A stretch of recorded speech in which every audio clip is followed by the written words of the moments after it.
Muy buenas tardes a todo nuestro público. Bienvenidos, como cada miércoles, a una nueva edición de su segmento Habla con tu médico. Les saludamos desde el Consejo Regional 3 Lima del Colegio Médico del Perú. Y en esta nueva edición hablaremos sobre sepsis en pediatría. Y para ello, esta tarde nos acompaña el doctor Manuel Munaico Abanto. El doctor es médico intensivista, pediatra del Hospital Rebagliati. Bienvenido, doctor. Gracias por estar con nosotros el día de hoy. No, al contrario, muchísimas gracias por la invitación. Espero que sea de mucha utilidad para todos. Muchas gracias. Muchas gracias, doctor. Y antes de comenzar, recordamos al público que durante la presente transmisión pueden ir dejando sus comentarios, dudas, preguntas, para que puedan ser respondidas por nuestro invitado especial. Muy bien, estimado doctor, para comenzar, explíquenos por favor como información básica qué cosa es la sepsis. La sepsis en realidad es algo que viene desde hace mucho tiempo, incluso desde épocas inmemoriales, ¿no? Egipcios, griegos, todos lo han visto de alguna manera la sepsis. La sepsis es una enfermedad que es debido justamente a una respuesta desenfrenada de nuestras propias defensas frente a una infección. Entonces, para que haya sepsis, tiene que haber infección de todas maneras. Entonces, esta respuesta es justamente de cada organismo o de cada ser humano, es lo que hace que nuestro cuerpo reaccione de diferentes formas y hace que los órganos de los demás órganos justamente comiencen a fallar. Por eso es tan importante la sepsis, porque de una simple infección se puede generalizar. Muy bien, doctor. ¿Y cuáles son las causas de la sepsis, en este caso en niños? Las causas en niños son muy diversas. En realidad, cada infección de cada órgano de nuestro cuerpo puede causar sepsis. Por ejemplo, una neumonía puede causar sepsis. En los niños, en realidad, es muy variable las neumonías. Pueden ser por virus en niños menores de 5 años, en niños mayores puede ser por el neumococo, puede ser por tetela, o sea, puede ser por muchos gérmenes. Entonces, la neumonía en nuestro país es una de las principales causas de sepsis. Otras infecciones tipo infecciones urinarias, por Escherichia coli o por otros gérmenes, también pueden causar sepsis.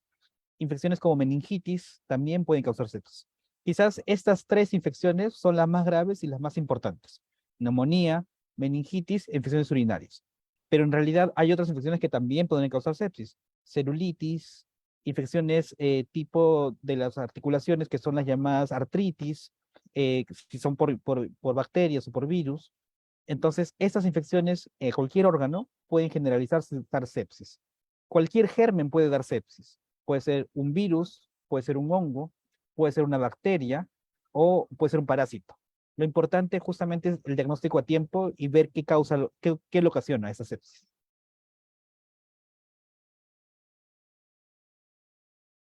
Muy bien, doctor. ¿Y qué tipos de sepsis existen? Dentro de los tipos de sepsis, básicamente quizás lo importante que lo que debemos saber y conocer es que son dos tipos de sepsis. La sepsis como tal, que es una enfermedad que solamente hacemos reacción de nuestro cuerpo y hay órganos que pueden comenzar a fallar, y el shock séptico, que quizás es la forma más grave de toda la sepsis.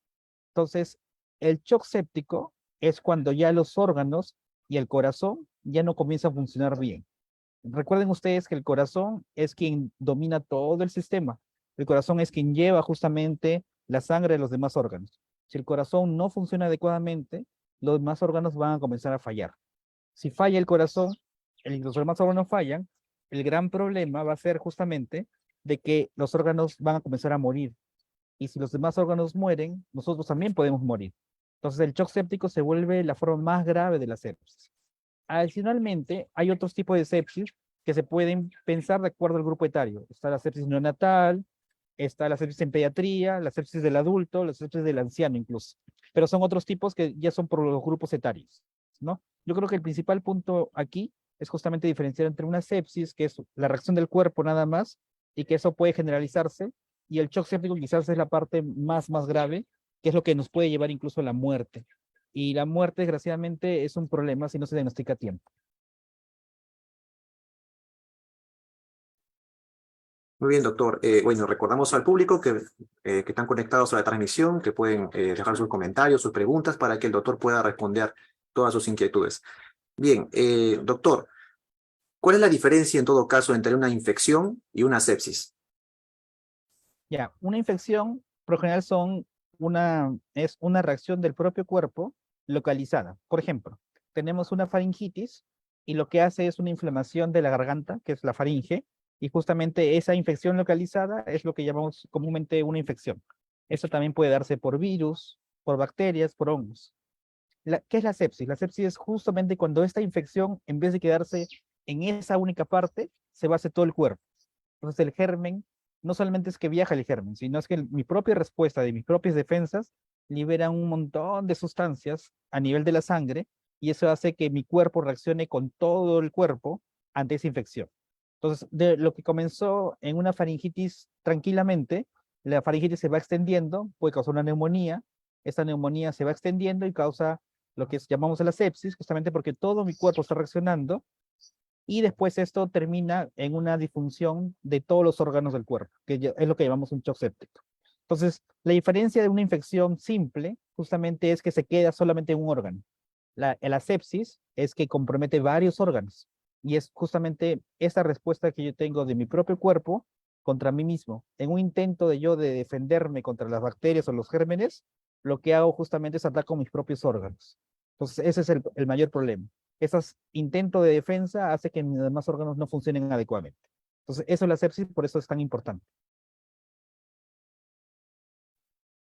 Doctor, ¿quiere decir entonces de que el sistema inmune se altera de alguna forma? Claro, lo que pasa es que el sistema inmune, lo que pasa, tiene una respuesta descontrolada. Es como, recuerden ustedes que el sistema inmune está dado por un montón de células que liberan un montón de sustancias. Y esa sustancia justamente es la que eliminan a las bacterias o a los bichos o los gérmenes. Pero recuerden ustedes que la primera respuesta es como una respuesta general. Elimino todo lo que puedo. Entonces, a veces no reconozco entre lo que es propio y lo que son los gérmenes. Y hay gérmenes que a veces son tan inteligentes que imitan incluso algunas células de nosotros. Entonces, a veces incluso terminamos destruyendo parte de nuestros órganos en este intento yo de defenderme. Después, con el tiempo, estas respuestas se vuelven mucho más específicas, pero eso es con el tiempo. Entonces, por eso en el tiempo se puede controlar. Un ejemplo justamente fue lo que pasó con el COVID. Esos pacientes que iban muy, muy mal, justamente, eran los que reaccionaban, su cuerpo reaccionaba con todo contra el COVID, pero en ese intento también dañaban los demás órganos. Y esos órganos terminaban siendo una sepsis por COVID o por el SARS-CoV-2, ¿no?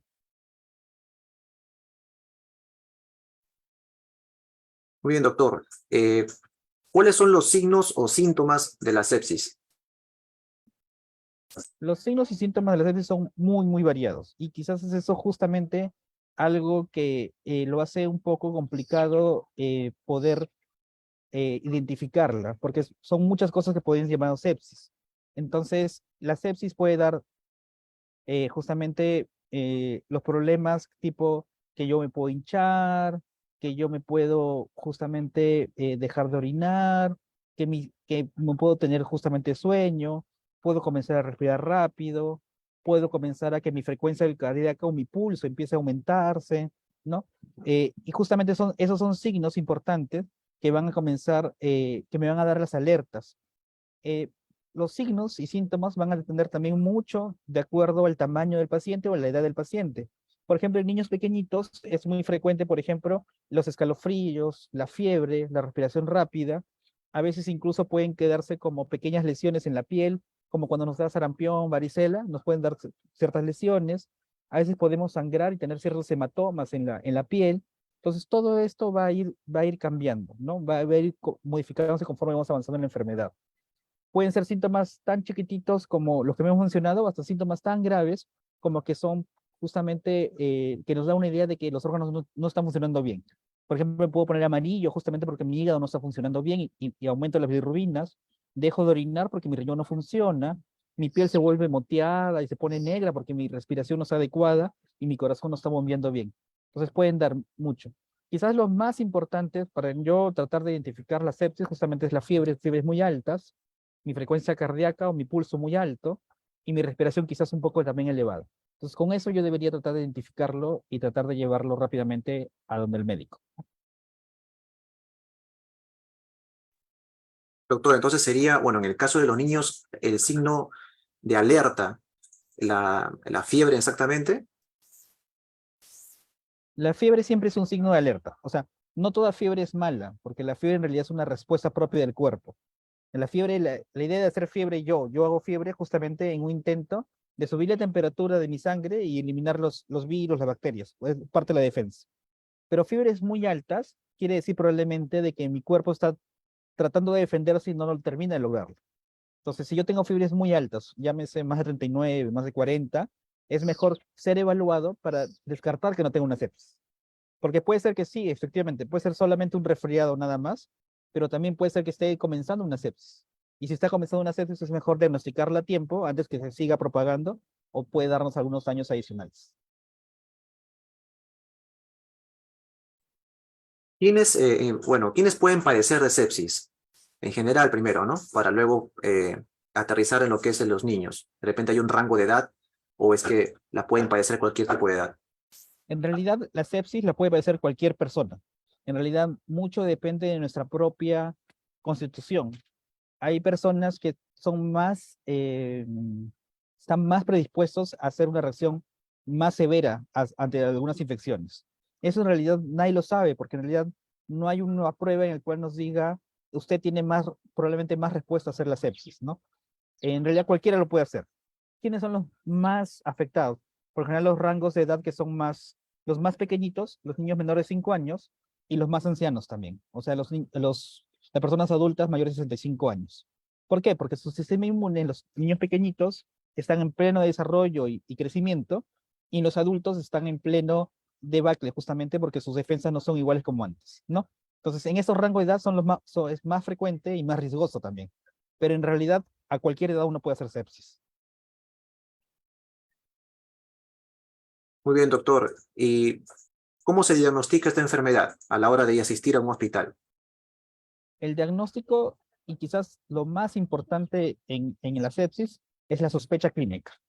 Y eso es importante porque la sepsis a la actualidad es una epidemia en realidad. Lo que pasa es una epidemia silenciosa. Muchas personas, muchos niños llegan a la emergencia justamente con sepsis.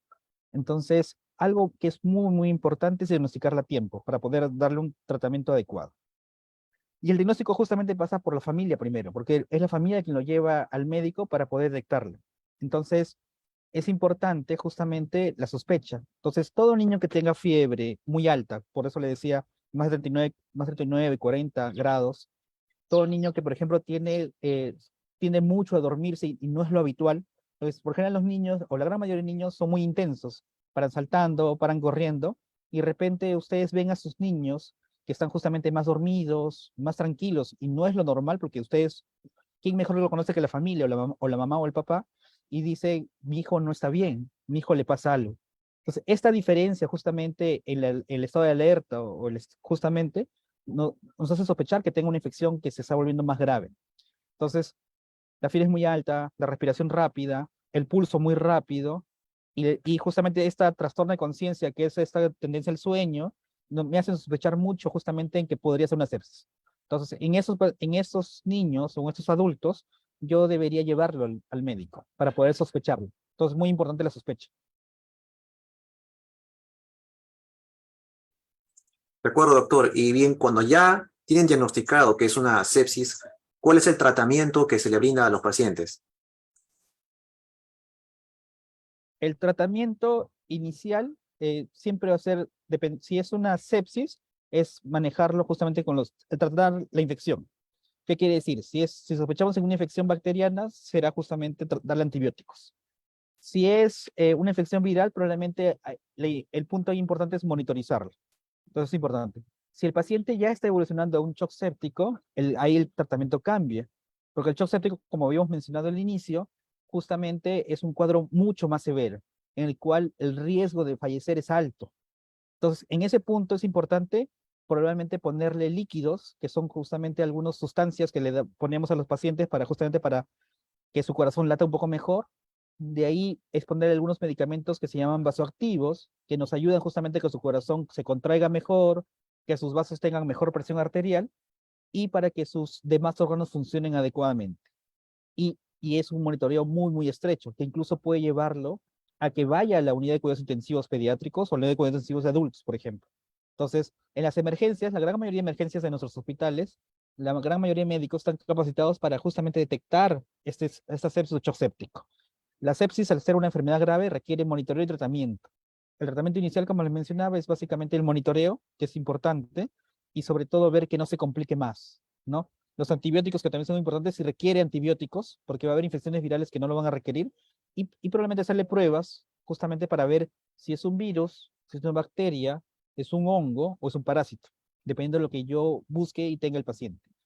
Desgraciadamente la sepsis involucra muchas infecciones, como le mencionaba. Puede ser una infección del cerebro que se llama meningitis, una infección de la vía urinaria, que son las infecciones del tracto urinario, una infección del pulmón, que es una neumonía, o una infección ¿cómo se llama?, de la piel, que puede ser una celulitis o una fasciitis, por ejemplo, ¿no? ¿Hay algún órgano que se compromete más o que termina más perjudicado? Sí, claro. Entonces, el órgano que quizás se compromete más durante la sepsis es el corazón. Entonces, el corazón, muchas de las sustancias que nosotros secretamos o liberamos justamente cuando nos enfermamos, hacen que esas sustancias hacen que el corazón lata con menos fuerza, por decir una forma, y hace que mis vasos también como que se malogren, que no cumpla su función de llevar. Entonces, nuestra presión arterial baja o no es suficiente justamente para llevar los nutrientes y el oxígeno a los demás órganos.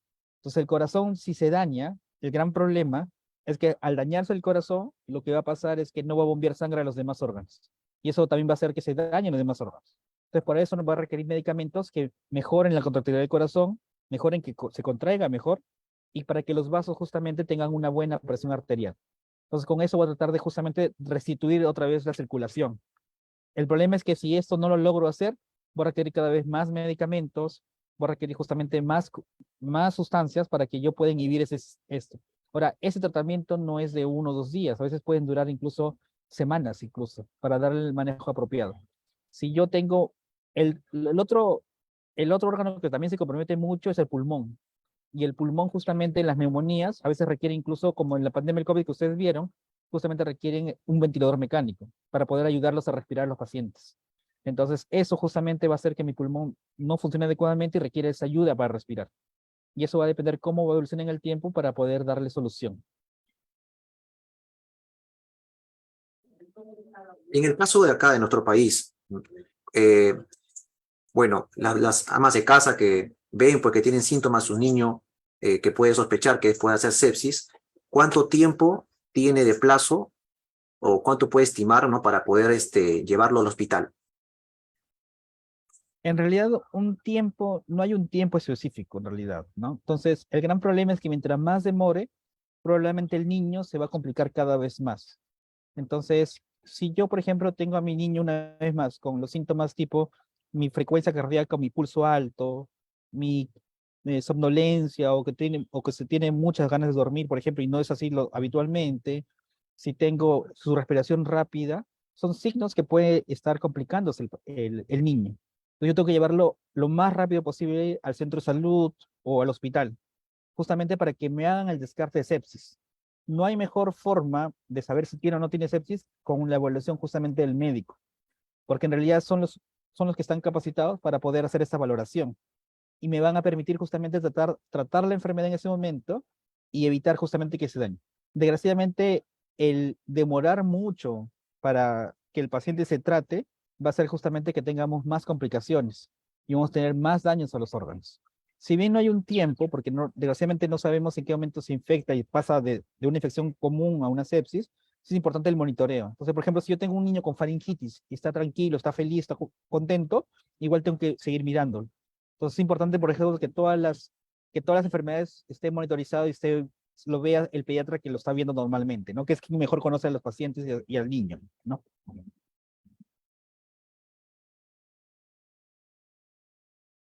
Muy bien, doctor. En base al tratamiento, ¿cuál es el efecto a largo plazo? ¿Hay un efecto a largo plazo negativo? En cuanto, por ejemplo, al consumo de antibióticos, algún tratamiento que corresponda a la sepsis. ¿A largo plazo hay algún efecto? Sí, claro. O sea, y como les decía, el gran problema de la sepsis son las complicaciones a largo plazo. Entonces, por ejemplo, el escenario más horrible que nosotros podemos tener con un paciente con sepsis es el shock séptico. Y el shock séptico ya es justamente una falla de los órganos. y al fallar los órganos, puede ser que su riñón deje de funcionar, entonces queda con un problema en el riñón. Entonces puede ser que incluso no funcione adecuadamente el riñón con el tiempo y se puede hinchar el paciente. Lo otro es que también la sepsis puede producir trastornos de la coagulación y forma como pequeños trombos. Entonces, esos pequeños trombos a veces viajan por toda la circulación y lo que pasa es que se van a los miembros superiores, a las manos, a los pies. Incluso no sé si alguna vez ustedes han visto que hay pacientes que están muy enfermos en las unidades de cuidados intensivos y justamente sus pies se ponen negros o sus piernas se ponen negros, incluso requieren amputarles. Entonces, el producto justamente esto a largo plazo es a veces que tienen que tener, pierden extremidades, entonces son productos justamente de esta infección que tuvo. Entonces, que son productos justamente de toda la infección y de toda la inflamación que produce los gérmenes y el propio cuerpo. Y lo otro es que mientras más grave esté el paciente, probablemente requiera más tiempo estar, por ejemplo, en el ventilador mecánico, y para que esté en el ventilador mecánico hay que dormirlos. Entonces, eso hace justamente que pierda justamente todo ese tiempo. Cuando son pequeñitos, el gran problema es que como que se va atrasando justamente en su desarrollo, porque normalmente un niño pequeñito consume información a cada momento y va creciendo y va desarrollando con eso. Mientras yo lo tengo dormido, eso no pasa, incluso se retrasa. Eso lo puede recuperar con el tiempo, pero no va a ser igual, ¿no? Y con el tiempo también puede darles algunos trastornos justamente por el tiempo de ventilación, incluso el dolor que puede producir a veces estar en la UCI, todo esto que puede traer problemas a largo plazo. En general puede traer muchos problemas, sobre todo si hacemos esta evolución justamente de la sepsis, que es un estado intermedio, a un shock séptico que es el estado más grave, incluso fatal, ¿no? ¿Varía el tratamiento en cuanto al shock séptico, que es el estado más grave de la enfermedad en los niños? Sí, claro, o sea, el tratamiento va a variar de acuerdo al estadio de la enfermedad. Si es una sepsis, la gran mayoría de veces solamente son los antibióticos y el manejo con hidratación para que esté bien el niño y monitorizarlo. Y probablemente esté hospitalizado en una sala de observación común.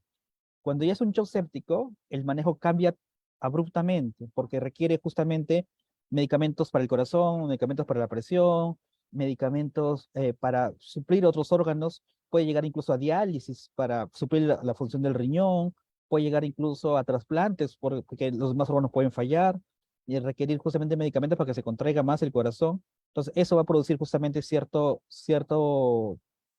daño a nivel de los órganos que están llevando. Incluso puede producir la muerte con el tiempo, si no se trata a tiempo o si se descontrola tanto la infección que a veces nosotros ya no podemos hacer nada a pesar de todo el tratamiento que le damos. Entonces, por eso es tan importante la detección a tiempo y atrás, ¿no? Si nosotros lo capturamos, por general, hacemos el diagnóstico en el momento de la sepsis, tenemos una gran probabilidad de tratar con éxito al paciente. Si lo hacemos ya cuando está en shock séptico, nuestras probabilidades disminuyen porque es una fase ya más avanzada de la enfermedad. Entonces, la idea justamente ahí es tratarlo más a tiempo. ¿Hay alguna diferencia entre septicemia y sepsis o son lo mismo? En realidad son términos muy parecidos, ¿no? Septicemia por lo general lo decimos cuando encontramos algún germen dentro de la sangre, pero en realidad sepsis involucra a la septicemia también, porque sepsis es que la infección se generalizó, que algún momento pasó por la sangre, cierto, pero puede ser que esté en el pulmón y la respuesta básicamente es propia del cuerpo, que es la inflamación que está generando este germen. Pero son muy parecidos, se pueden usar incluso indiscriminadamente, ¿no? Uno u otro. Mi doctor, ¿se puede prevenir la sepsis? Lo ideal es justamente aquí en la parte de prevención, es obviamente que sí, porque en realidad muchas de las cosas que se pueden prevenir se previenen justamente con un simple lavado de manos. Un lavado de manos bueno hace que las enfermedades justamente caigan casi en un 70-80%, que es una diferencia muy, muy grande. El uso de mascarillas, por ejemplo, probó durante la pandemia que prácticamente muchas infecciones respiratorias no se producían. Entonces, si alguien está enfermo o se ha resfriado, debería taparse bien la boca cuando estornuda, cuando tose, o usar incluso mascarillas. Eso haría que la prevención también. Una buena alimentación también hace que se prevengan las enfermedades. Entonces, una buena nutrición, un adecuado lavado de manos, que es sumamente importante a todo nivel, en los hospitales, en la casa, o a todo nivel, y una buena nutrición va a ser justamente que nuestros niños y nuestros pacientes tengan menos chance justamente a poder tener una sepsis, o que la sepsis, si la tuvieran, sea de una manera más tranquila. Gran problema de cuando nosotros tratamos a los niños desnutridos es justamente que hacen una enfermedad mucho más severa y mucho más agresiva, porque justamente tienen menos defensas con la que defenderse y hacen una inflamación mucho más agresiva también. Entonces, es sumamente importante estos 3 puntos, ¿no? Lo de manos, el uso de mascarillas ahora que estamos con todo post pandemia del COVID, el uso justamente de esto, de cuando estornudamos o estamos enfermos, justamente tratar de cuidarnos y no contagiar a los pacientes, y la nutrición adecuada, ¿no? Que es un problema probablemente de gobierno, pero que se debe justamente ir viendo poco a poco con todos, ¿no?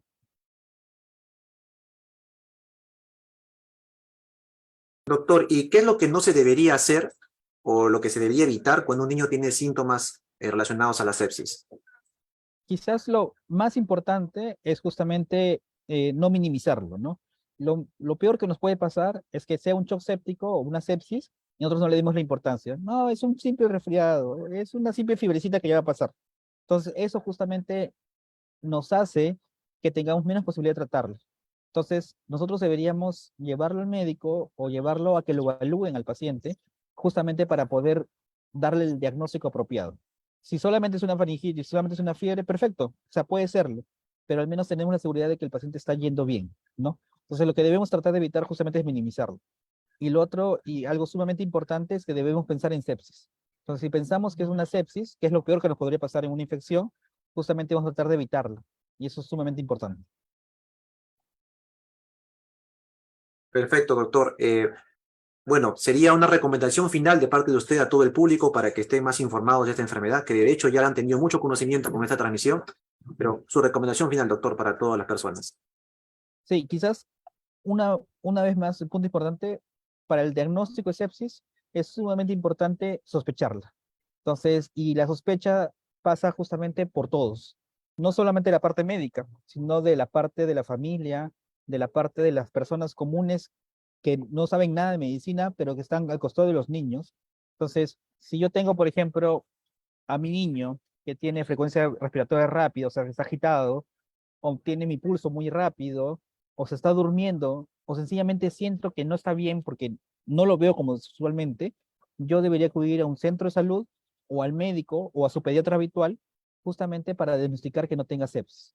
Sobre todo si tiene fiebres altas o tiene alguna sospecha de alguna infección. La mejor forma de tratar la sepsis es diagnosticarla a tiempo. Y la mejor forma de diagnosticarla a tiempo es llevándolos rápidamente donde un médico para que lo pueda tratar. Idealmente un pediatra, ¿no? Si es un niño. Esa sería mi mayor recomendación, sospecharla sobre todo. Pensar siempre en sepsis. Ujú. Muchísimas gracias, doctor, por participar con nosotros en esta emisión de Habla con tu médico. Lo esperamos contar con su participación también en otras oportunidades. No, al contrario, muchísimas gracias por la oportunidad de poder saldar algunas dudas. Muchísimas gracias. Hasta luego. Muy bien, gracias, doctor, y gracias a todo el público por seguir la transmisión en este importante tema de sepsis en pediatría. Nos acompañó el doctor Manuel Munaico, él es médico intensivista del Hospital Rebragliati. Bien, ya terminó la transmisión. Con nosotros nos conectamos el próximo miércoles a las 4 de la tarde en Habla con tu médico. Nos vemos. Muchas gracias.